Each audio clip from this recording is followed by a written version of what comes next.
The rain didn't just fall that night. It hammered against the pavement as if it were trying to wash the entire city of its sins. Matthew walked with the heavy tread of a man who carries the weight of the world on his shoulders. A double shift, aching bones, the numbness that comes from surviving, not living. But then he froze. Under the flickering hum of a dying streetlight, a shape huddled against the wet brick wall. It was a human shape, broken and discarded. The light caught her face for a fraction of a second, and the air left Matthew's lungs. It was Rachel, but it wasn't the Rachel of his memories. This woman was a ghost, thinner than a breath, shivering violently, clutching a paper cup like it was the only anchor keeping her from drifting off the earth. His chest tightened, a physical pain that twisted his ribs. This was the woman who had once promised him forever, the woman whose laughter used to fill the silence of their mornings. Now, she was reduced to a trembling silhouette asking strangers for mercy. Rachel looked up. Her eyes, once bright with dreams, were now wide pools of shame and terror. She recognized him. Matthew saw the impulse in her to run, but her body was too weak to obey. He remembered the hospital rooms, the slow, creeping poison of addiction, the way it stole her by inches, turning promises into lies and love into a battlefield. He had walked away years ago, not because the love died, but because their son, Noah, needed one parent who wasn't drowning. But seeing her here, it felt like the city had reached into his chest and ripped out the scar tissue. Time stood still in that alley. The rain soaked through Matthew's jacket, chilling him to the bone, but the cold inside him was worse. A terrifying question echoed in his mind. What if this were you?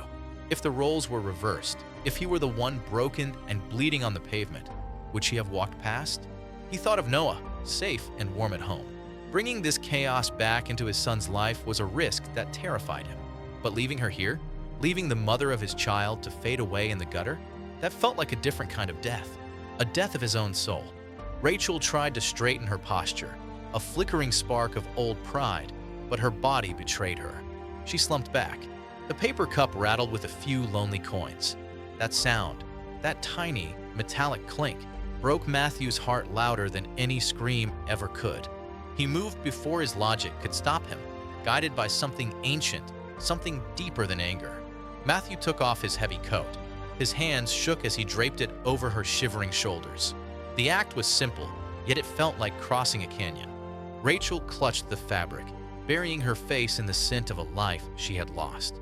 She began to weep, not the loud sobbing of a child, but the silent, shaking grief of a woman who thought she had been forgotten by God. "Come on," he whispered. His voice cracked. He helped her stand. She was so light, fragile as a bird. Walking her to the car, ignoring the stares of passers-by, Matthew felt the heavy burden of the unknown settling on him. He wasn't just offering a ride. He was opening a door he had locked years ago. The apartment was warm. It smelled of floor wax and the dinner he had made for Noah. It was a small island of safety in a stormy world. Rachel sat at the kitchen table, wrapped in a thick blanket, steam rising from a mug of tea. She looked around with a heartbreaking mixture of wonder and regret. She saw the drawings on the fridge, the stacked schoolbooks, the life that had continued without her. Matthew stood in the doorway, watching her. He realized how much the years had stolen. He didn't ask questions. Not tonight. Some answers are too sharp to touch. Then, a door creaked. Noah's laughter drifted from the bedroom. The sound hit Rachel like a physical blow. She covered her mouth to stifle a sob. She was home, but she was a stranger in it. Change didn't happen in a movie montage. It was slow. It was painful. It was ugly. The following weeks were a war. Rachel entered a recovery program, sleeping on the couch, fighting demons that screamed in the night. There were setbacks, nights when Matthew lay awake, staring at the ceiling, terrified he had made a mistake. Resentment flared up when he was too tired to think.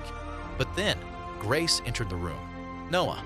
He learned the truth with a maturity that surprised Matthew. Children often understand forgiveness better than adults because they haven't learned how to hold grudges yet.